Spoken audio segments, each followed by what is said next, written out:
choose Angelo's book for enjoyment over the next, week or 2 or 3 or 4. Get the book. Again, it's available right now at angelocataldi.com. The book is called Loud, chronicles Angelo's career, all the fascinating stories and figures that he intersected with in his three-decade tenure here in WIP, and certainly years before 3 year. And then time before that, of course, with the Inquirer and more. Angelo, let's get to the Eagles in just a moment, but I want to ask you this question. As we're sitting here, first segment, I'm looking at you and I'm thinking, I wonder what Angelo's thinking. So let me ask you this question.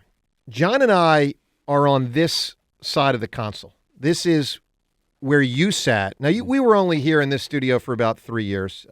Shortly before the pandemic, the station moved here, but long enough that this was your home base. You were on that side of the console. That is a guest spot. What is that like for you? I'm more nervous on this side than I ever was on that side. How about that? Like I need a rear view mirror now to see Rhea because she's behind me here. And it's weird. And I wondered coming in here, which I almost didn't get here in time. But I went, well, what's that going to be like? But the good news is, Joe, you're a terrific interviewer. And I had to keep telling myself, I am not in control. And this therapy thing I've been doing, the biggest problem I have to deal with is when I'm not in control, I whack out. I go crazy. And I'm technically not in control here, but you are, and the timing was right here. And frankly, I think both of us might have some sort of a mental affliction that we share, and I think that might in some way make it easier for both of us. Well, our mutual friend Cindy Webster was just saying we're wired in a similar way. Yeah, in some I think ways. so. You're very weird. Hey, you had This is unbelievable. your nipples Waxed. You had them waxed. I lost a bet. You lose a bet, you got to man up and do it. And he's shaved them since, Angelo. He's been upkeeping. Yeah, that's it. You may be worse than me. I might be. You never know. That's fair. One time I lost a bet. I had to have my head shaved. Another time I had to have it bleached, blonde, and all that stuff. But if somebody said wax your nipples, I would have drawn the line. All right, let me ask you this, Angelo. Are you more comfortable now not being in control than you would have been a year ago? Yeah, because I went to this therapy stuff, and I started to understand where it came from. They take you back into your childhood and tell you where you really started to go awry, and it makes you realize all of that stuff. And I learned a lot about a lot of what took place in the 72 years I've been on this earth. More than I never had the kind of clarity that I have now. And that's Dr. Fish. He's an amazing psychologist. Fascinating. Amazing. All right, let's get to the present-day Eagles. I want to get Angelo's thoughts. Let's do it by way of the Twitter poll question of the day, which is brought to us by Armin Chevrolet of Ardmore. Red Tag bonus cash back is at Armin Chevrolet. In stock now. The 3-row Chevy Traverse. Together, let's drive. Visit arminchevy.com. All right, our poll question today, have people locally been unfairly negative about the now 8-1 Eagles? John, what do you think the poll results came out on this with this one? I think that people are self-aware enough to acknowledge that, yes, we are being too hard on this team, and I'm going to say 70% feel that way. Pretty good job of John surmising the way people are thinking. 63% say, in fact, yes, the populace, fans, media has been too negative on a team that has the best record in football, to which we turn it over to Angelo Cataldi. Angelo, your first time here on WIP this season to comment on the 2023 Philadelphia Eagles. The floor is yours. Your thoughts are? I'm perplexed. I really am. I may have to double up on therapy to get through this thing because I'm watching these games. They're 8-1.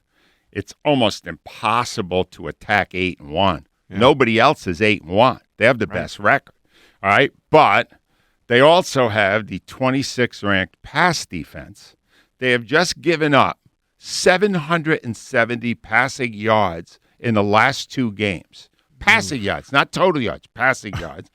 They somehow, with the game on the line, 48 seconds to go, the Cowboys were able to negotiate 60 yards in 20 seconds, which is almost unheard of. And James Bradbury, somewhere in the past year, has forgotten how to cover people. That mugging he did on the big pass. Mm-hmm. And I look at it and I go, okay, good. You're 8-1. God bless you that you're 8-1. But if you haven't still figured out that the biggest weakness you have is covering the pass, after you blew a season, you blew the Super Bowl because you could not stop Mahomes in the second half. You didn't fix that? You're worse off now. A lot of new people. It's hard getting the system down. You mentioned, I heard you coming in, John, that now they'll have an extra week to kind of get people on the same page and all that stuff. I don't think they're a championship team until they start doing a lot better in that one area. How good a coach is Nick Sirianni? That's the question, you know? I was on something the other day, and they were saying to me, because Doug Peterson's having a great year in Jacksonville. He's 6-2. And they went, who would you rather have to take you from now to the end of the year? Peterson, who won you a championship at 17, or Sirianni? And I didn't hesitate. I said Peterson. I still think Peterson. Sirianni does what his bosses want him to do. I think this kind of a defense we're seeing, bend but don't break, even though it breaks quite a bit, that defense is not necessarily Sean Desai's or even Jonathan Gannon's. I think it's Jeffrey Lurie's and Howie Roseman's. And that, if that's so, I'm having a harder time assigning who to blame. But I hate it. You were on teams, John, that had ferocious, aggressive defenses. Yeah. This can't be easy for you to watch. Desai is more aggressive than what we saw with Jonathan Gannon. But I think he's been limited because the players that he's working with are new. And I do think it'll get better. Yeah. And they're not as good as last year. I mean, losing Gardner Johnson and T.J. Edwards and Marcus Epps and, they lost some parts. And we knew in a salary cap world it was going to be hard to have that much talent again. And they don't have that much talent again. They have near that much talent, but it's not the same level. They've got a ton of talent. All right, but Joe. And Desai is being more aggressive. All right, but I think he will be more so after the bye. He has to be, because you still do have a terrific defensive line. But they're not getting to the quarterback because the quarterback's getting the ball out so fast. You saw what Howell did in the first half, 24 for 26. Yeah. At some point, if you're not going to blitz those guys, you better play up on those receivers because he's getting rid of the ball in 2 seconds. So here's the thing, because I'm hearing everything you're saying, Angelo, and I heard about 20 minutes ago. This is what I'm fascinated by. About 20 minutes ago, you said that you think you were too negative. I still am. All right. But it sounded. So you noticed that. Well, it sounded like you were. It sounded like, and correct me if I'm wrong, that you were trying to indicating that perhaps you shouldn't be or shouldn't have been. But in the last 3 minutes, you're taking an 8-1 team and you're slicing and dicing you're them. sort of trending that. How do you reconcile that? Here's the thing. I will never be less negative. The city, however, has moved to a more positive spot, and it saddens me.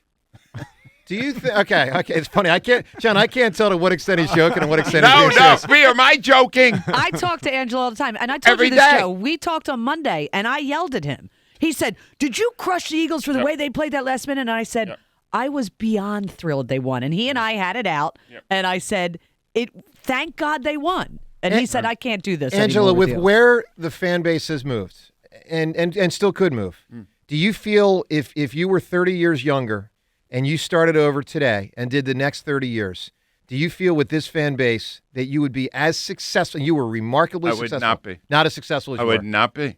And frankly, I would not be still there after 30 years. I'd probably be going out before 10 because when I took this job, I had one specific thing I needed to do, and that is focus in on the fans and reflect them. And it took a long time.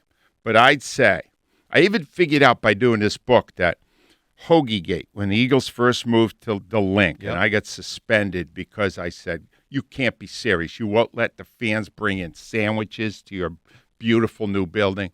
That from that day, that's when I really started to focus in and connect with the fan base and become a spokesman for the fan base. And by the way, it was earlier than that, Angelo. It was the earlier. Reggie rally in '92. You kidding me? Yeah. Come on, you had I don't know how many thousands. You had many thousands of people in Lowell. I was 14 years old. Okay, right outside Suburban Station. You had thousands, and this was some of the early years of WIP. Thousands of people at Love Park, I believe it's called. Yeah. For the Reggie rally, you were a leader and a rallier long before the early 2000s. But that was a positive thing. See that? And the fact is, Joe, that some of those things we were doing early on, some of the situations became inflated. For example, I think we said there were 10,000 people at Love Park. There were probably 3,000. That's still a lot, though. Honk for Herschel. I know. That was Joe Wechter. Joe Wechter's around here now. I dimed him out in the book. We were going to honk to get Herschel Walker to sign here, and Al, we sent Al out to go out near the sports complex, and then all the crowds, we thought we would end up with several hundred, and then at precisely 8 o'clock, they would all honk their horns, and Herschel would hear it and say, I must go there, they love me. Mm-hmm. And there were 12 cars, maybe. and so we counted down, and then they honked, and it was not good. And then all of a sudden, about 5 seconds in, a crescendo of horns started to build. And it got louder and louder. And I didn't know that Joe Wechter had it was all sound effects. So I was overwhelmed. And then when the show ended and Joe said there was almost no sound at all, we just enhanced that. And then still, this is how shameless, though, Joe. The next week or two, we brought Herschel Walker on the show. I'm not sure if he had just signed or was about to sign with the Eagles. And we played him the fake honk. Mm-hmm. And he was overwhelmed with our love for him. It's incredible. It was fake. Well, I mean, it's amazing. So some of that stuff, Joe, is not totally what it appeared. All right, what about what you said? Right. Was any of that fake? No. Oh, God, no. No. Because if you've ever seen me in the film Bald, right, you will see that I have zero acting skills. If I would have tried, Joe, if I would have tried to sell something I didn't believe, you would have known it. I'm not able to do it. And every opinion I had, most of which were negative, were my opinions. All right, we got a couple more minutes here with Angelo.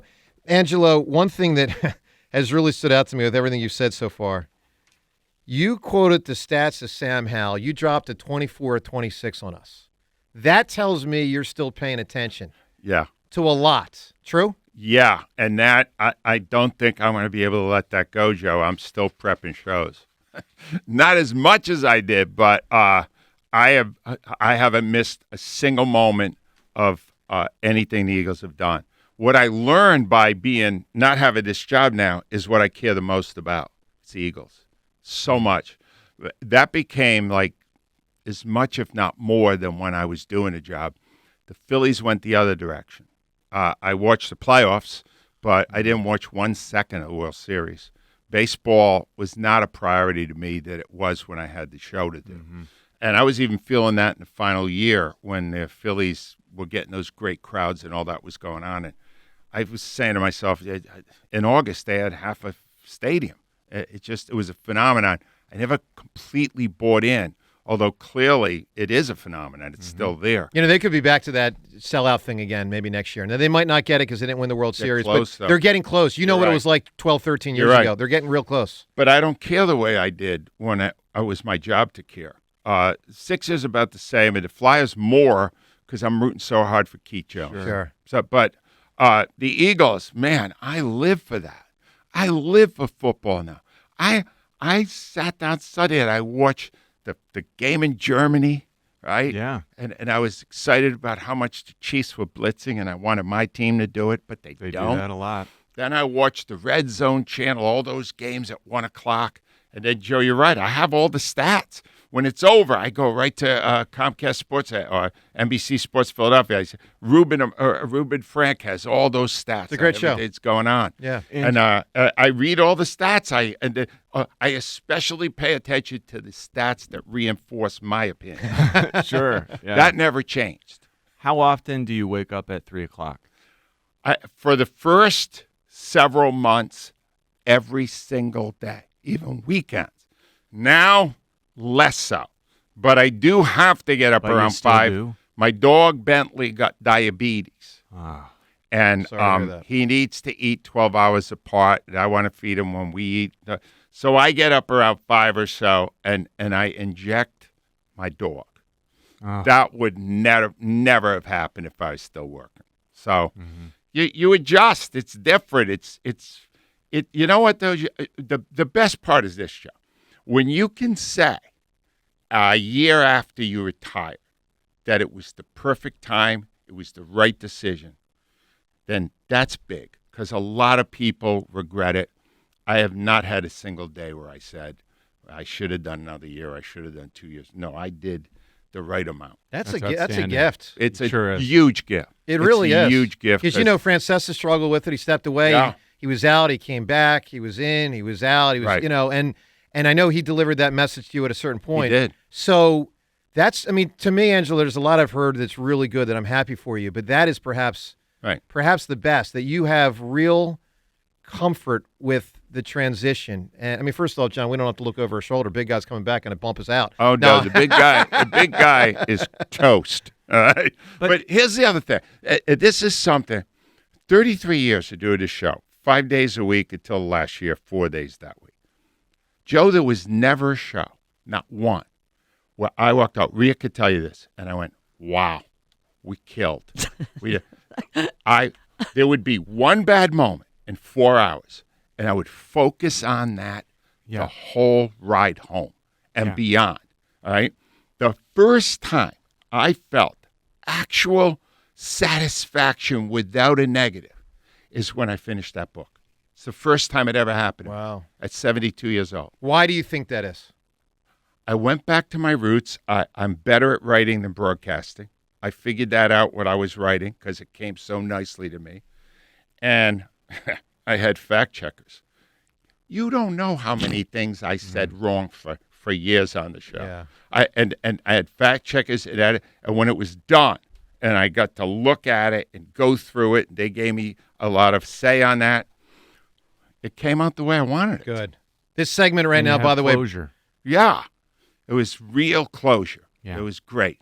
Wow, that's wonderful. This segment brought to us by Mount Holly Nissan. New 2024 Nissans are arriving daily at Mount Holly Nissan. Minutes from everywhere, just over the bridge, online with MountHollyNissan.com. John, I think it's fair to say you and I are wired very differently than Angelo on that last point. Because, if something bad happens on our show, and it does from time to time, things, it's like, all right, go get them next time. Like, go get them next segment. Go get them tomorrow. And I think in that way, I would say we're wired very differently. Really? When you miss the block. I would dwell. You would, right? I still do dwell. Do you dwell as much here as you did in football? No. But No, I'm okay. working on it. And it sounds like, you are working on all of this. And Yeah, I you're am. working your way through this. And that is commendable. I applaud that a lot. It sounds like Right. you're on the right track. It's great. Wow. Well, I just one last thing I did want to just say. I guess we're wrapping up here, Joe. And we always ended our show by, how do we do today? You guys, great job, man. We handed this off to you, and it's hard to give your child up to the next generation.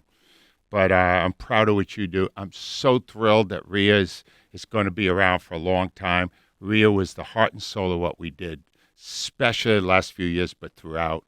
Devin's here now, Joe Conklin. I'm so happy it came out the way it did. You guys are doing great, and I appreciate it. Thank you. That's Thank you, really Angelo. kind. Well, we're so happy to be here and follow, obviously, in your Now footsteps. plug the book again. Let's Hurry plug the book again. AngeloCataldi.com. That's AngeloCataldi.com. The book can be purchased right now. Right now. And, of course, it'll make for just a spectacular gift, obviously, for the holiday season, or just to read for yourself. AngeloCataldi.com. If you don't get it today, it will be widely available, distributed November 28th in bookstores, Amazon.com. So whether it's AngeloCataldi.com or November 28th, all throughout the Delaware Valley, you can get it. Angelo, I think it would be only appropriate. And if you don't want to do this, you don't have to do it, but I'll do anything. I'd like you to close the show today.